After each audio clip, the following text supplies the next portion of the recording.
Thank you. So welcome everyone to StormHacks first workshop.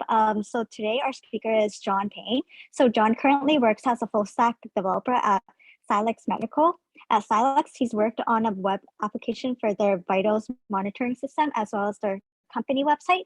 He's recently graduated from the University of Victoria with a Bachelor of Science in Computer Science. So in this workshop, he'll be covering how to create a basic website using the Flask framework.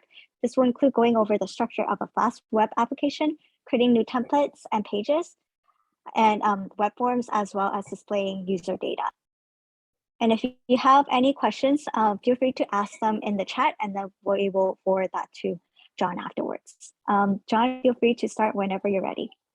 Okay, sure. Just to clarify, I won't actually have time to go over the templates and the all of that extra stuff like the forms. So this will be more of a basic like hello world style application. But having said that, hello and welcome to my workshop on Flask web development. In this workshop, I'll cover the basics of starting a new web application in Flask and getting it up and running.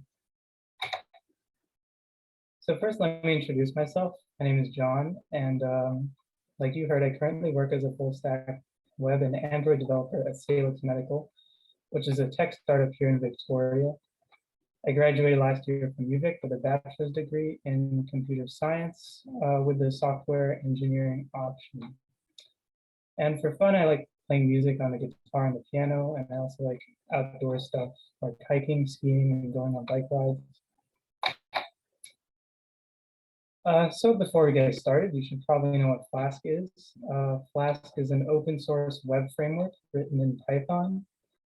It's considered a micro framework because its core is simple but extensible. And what that means is Flask itself doesn't include a lot of features like a database layer, form validation, or upload handling, but it does support many extensions that provide those features. And this is nice because ultimately it gives you a lot of freedom to make a lot of decisions like which database tool to use or which form plugin to use. And getting into the territory of personal opinion here, I think Flask is pretty easy for beginners to use. Like me and my coworker at Silex Medical were able to pick it up pretty quickly. Hello, can you guys hear me? I'm just, oh, okay, good. Cool, yeah. Can I continue? Yeah, go ahead. Okay. Sorry about that. But yeah, I just generally find Flask to be pretty intuitive for beginners and more so than some other frameworks like React. And like if you have a background of knowledge in Python and HTML and CSS, then learning Flask should be pretty simple. And even though learning the basics is simple, it's Michelle, are you just saying that you can?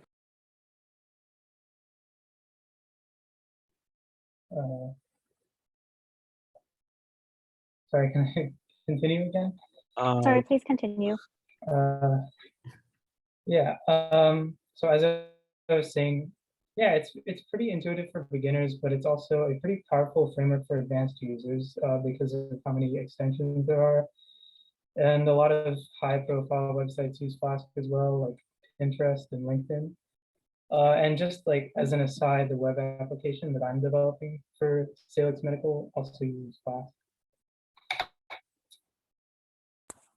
And just for an example of like how simple Flask can be, here's an example of a very bare bones Flask application.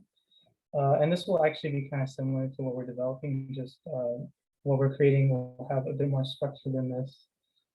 But if you install Python and Flask, you'll be able to run a simple hello world application like this simply by creating a file called app.py with these contents, and then just running the command python app.py. And obviously, you'll probably want to create something more complex and more interesting than this. But again, this is just kind of an example of how the Flask core is so simple that you can create a web application with just one file. So obviously, since Flask is a Python-based framework, you'll need to install Python to start using it. And I'm sure a lot of you probably have installed Python already on your systems, but if you haven't, you can download a Python installer from python.org.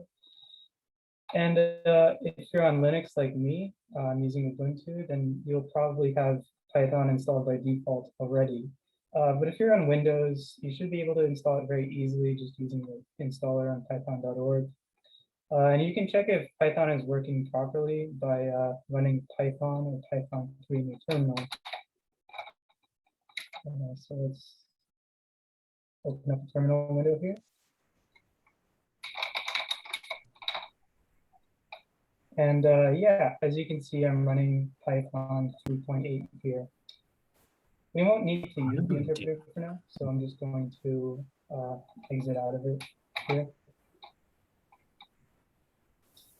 And Flask runs on most versions of Python, so you don't need to worry about the version too much. Just make sure that you can actually run the interpreter. And so in Python, packages such as Flask are stored in a public repository, and they can be installed using pip, which is a tool included with Python to install packages. But we want to avoid installing it globally, and here's why. Say you're creating a web application in Flask, and then a while later you create another one. And let's say since the creation of your first application, you've updated your Flask version and you're using some new extensions. And it may just happen that if you try to run your older web application, it might be incompatible with your newer version. Maybe some syntax changed or some of the extensions aren't supported anymore. But for whatever reason, your old application might be broken. But you don't necessarily just want to stick to an old version of Flask either, because you'll want to take advantage of whatever new features come down the line. So how do we manage multiple web applications using different versions? We just need to create a virtual environment for each application. So what a virtual environment is essentially a new copy of the Python interpreter. And you can install whatever packages you like in this virtual environment, and it won't affect your main Python installation. So you can create a new virtual environment for every Python application that needs to be tied to a specific version and set of modules, and that's exactly what we want. Yeah, so in order to start working on our new Flask application, I'm going to create a new folder. Let's call it StormHacks.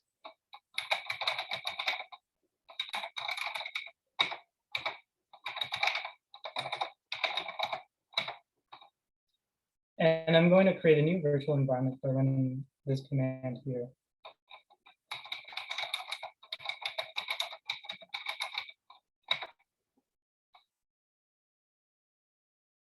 So the first vent there is the actual command to create a new virtual environment.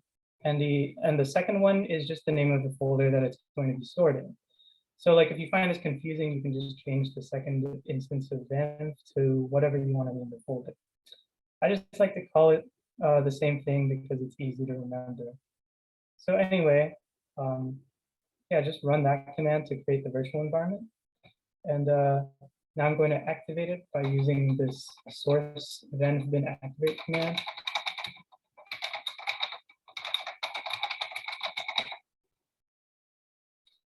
And as you can see by the then bin parentheses here, I have it activated now. And if you named your virtual environment folder something different, you would just replace the then here with whatever you named that folder.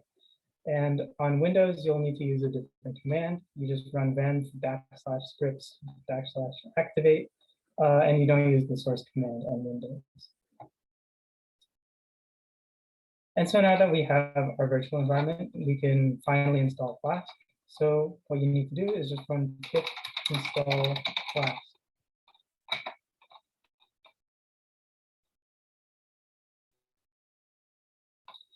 And I'm just going to make sure that it's properly installed by running Python and trying to import Flask.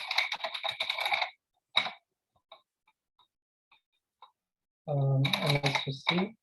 Yeah, so you can see module Flask here. So importing it and installing it was a success.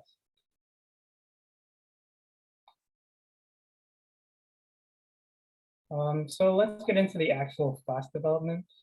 Like I mentioned earlier, we can start with a very simple Hello World app. And like I showed you in the earlier example, you can very easily create one using a single Flask file. However, we want to be able to expand on this web app and turn it into something a little more interesting down the line. Yeah, so let's go over the structure of a typical Flask app. So far we have our root folder, which is StormHacks here, and we have our vent folder.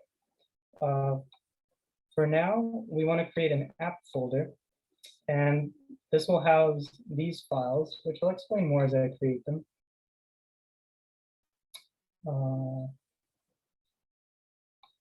Yeah, and it'll also include a templates folder that'll house all of the HTML templates. But let's start by creating the app folder. So we can go into the app folder and create a file called init.py.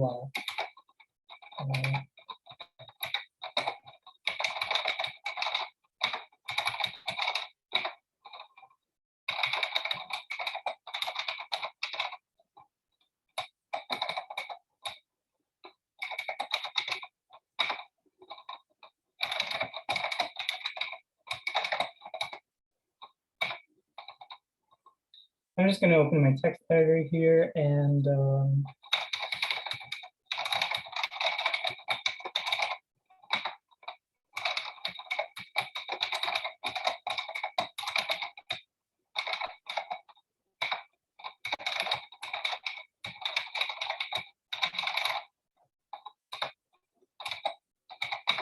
so let's explain the code here. So this name thing is just a Python variable that's used to initiate the instance of the class.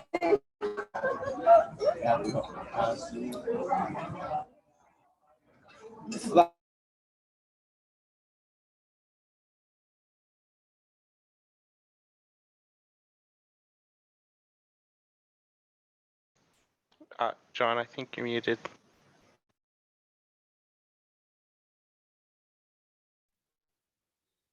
Okay, so yeah,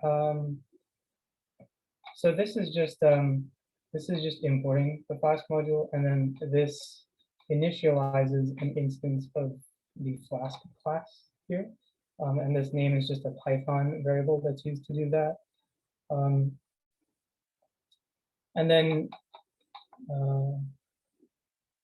yeah, you might be confused that there's two app variables here.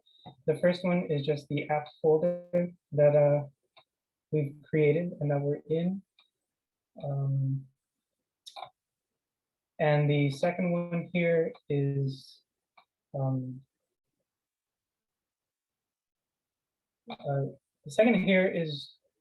just sorry, the first one is the instance of the Flask class, and the second one here is just the app folder that we're in. Let me just make sure, yeah, so we're in the app folder.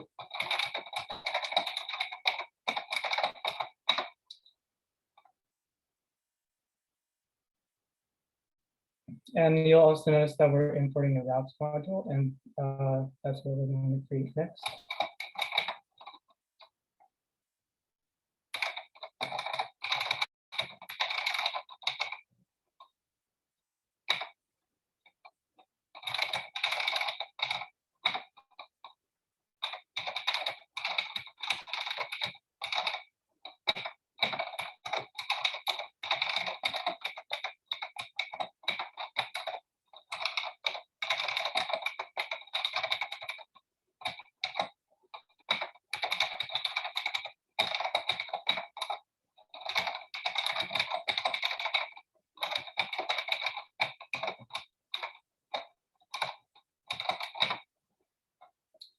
Okay, so we have the two apps here again, and what we're doing here is importing the Flask instance that we defined earlier, just from the app folder.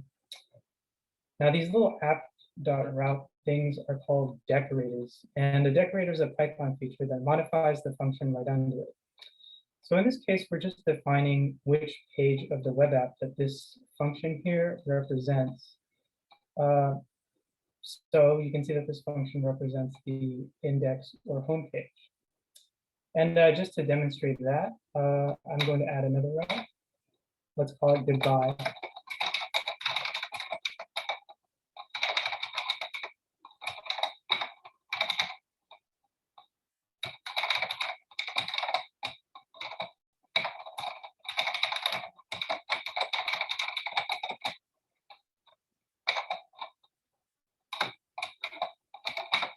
And so you should be able to navigate to this page once we run the web app.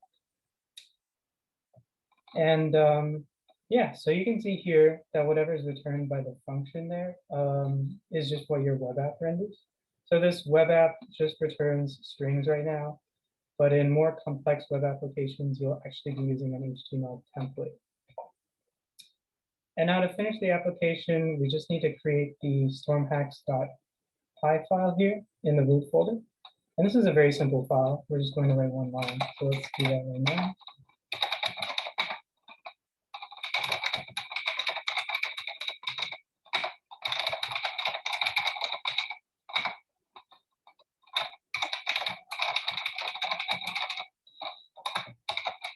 So again, we're just importing the Flask instance from the app folder.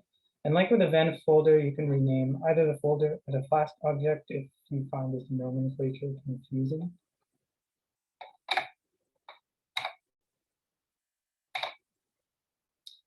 And yeah, so now we're done the Hello World app. All we need to do now is to set the Flashcap Environment variable. And this is a pretty self-explanatory environment variable. All it does is set which Python script is the main application module. So let's do that now.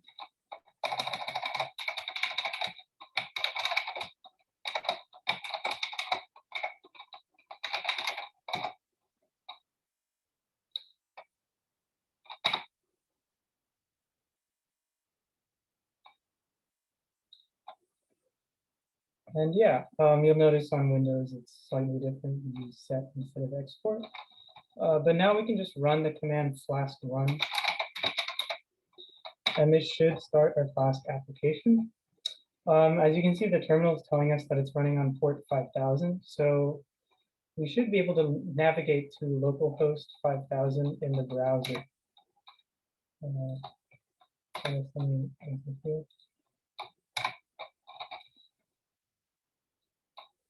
So yeah, you can see the hello world here. And then if we add /index to the URL,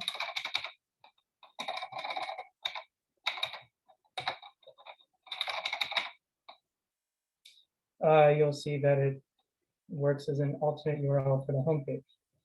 And if we go to our /goodbye URL, it shows our goodbye message as well. So yeah, there we have it. We've made a basic Hello World web app. Right now, as things are right now, you're going to need to set that Flashcap environment variable every time you restart the virtual environment. But the final thing I want to do for this stage of the application is set that environment variable permanently. And like I mentioned earlier, Flask supports many extensions, so you can install one that allows you to set environment variables. We need to install the python.env package, so let's do that.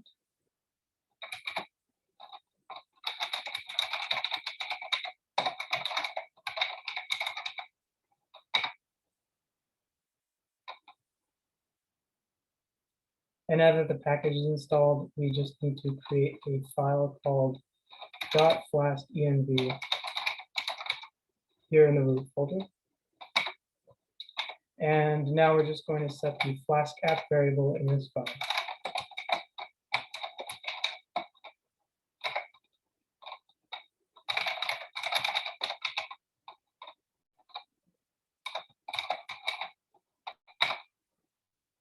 Yeah, so there you have it, a starter Flask web application. Let's just try to exit the virtual environment and start it again.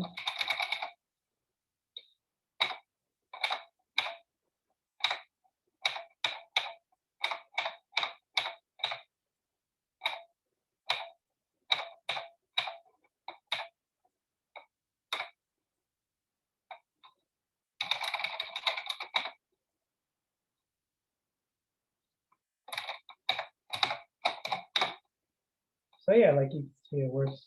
So yeah, there's our starter Flask web application. And using this as a base, hold on, let me go back into.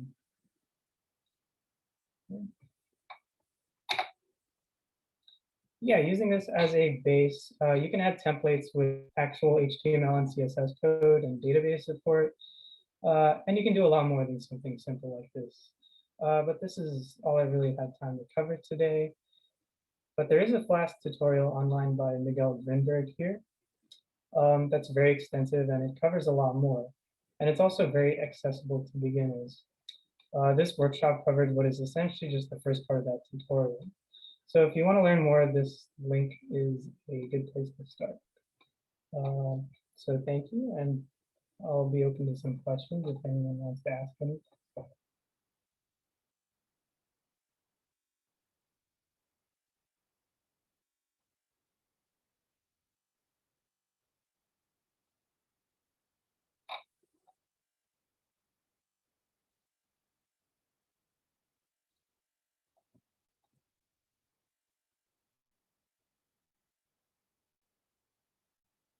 Okay, if there's no questions, then I think that that covers the whole workshop. So yeah, thanks again for hosting me. I had a quick question actually, if I can ask. Sure. So I'm trying to use PI Torch right now with my project, and then I believe PI Torch doesn't support the latest version of Python. I was wondering if there's a way to switch the like the version of Python that you initialized with.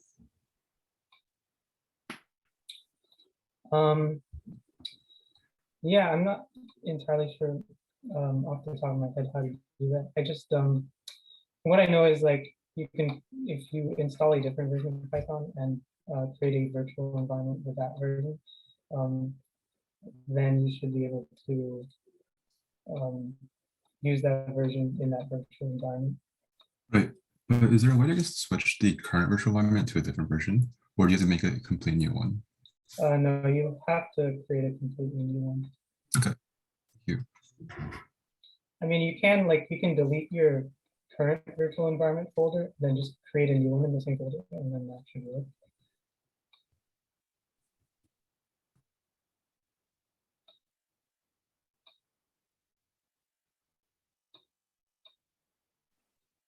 John, so we actually have a question in the chat from Grace.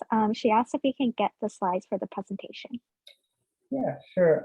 I'll just create a shareable link and send it to, there's a Discord, right? For Yes. StormHacks? Yeah, I'll just send that over. Thank you. Do we have any more questions from the audience?